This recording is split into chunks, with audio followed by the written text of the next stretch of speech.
تالت مرة على التوالي بازارنا في حدائق اكتوبر في كواترو مول حي المنتزه يوم 1/5 و2/5 خميس وجمعة، يعني اجازة، يعني كلكم لازم تيجوا. ايه ده؟ ايه يا بابا انت بتعمل ايه؟ يا بابا اللي انت بتعمله ده ايه ده ايه ده؟ ايه يا بابا انت بتعمل ايه؟ بابا بتعمل ايه؟ بلحق مكان مكان فين؟ بازار. البازار لازم تكلمني عشان تحجز، هو ايه اللي الحق مكان؟ هو اي حد يجيب ترابيزه ويقعد؟ ايه ده؟ هو مش بالحجز؟ لا مش بالحجز، كلمني اقول لك الاسعار واقول لك التفاصيل وكل حاجه. وادفع وكده يعني؟ امال يعني هتيجي تقعد ببلاش؟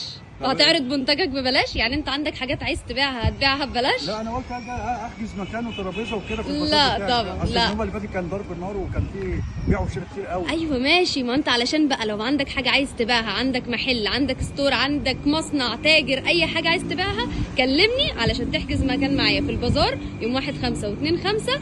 احجز لك ترابيزه اكبر من دي، اصلا تبقى برجوله فيها ترابيزه وكرسيين واضاءه وكل حاجه كله تمام وبسعر يعني؟ حلو قوي.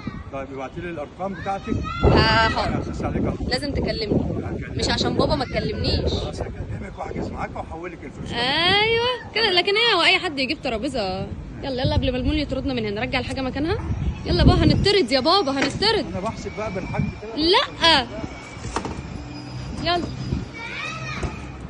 ايوه رجع كده. كل حاجه زي ما كانت. ايوه الكافيه ده شغال طبعا. ده بيدا، ده احلى بيتزا.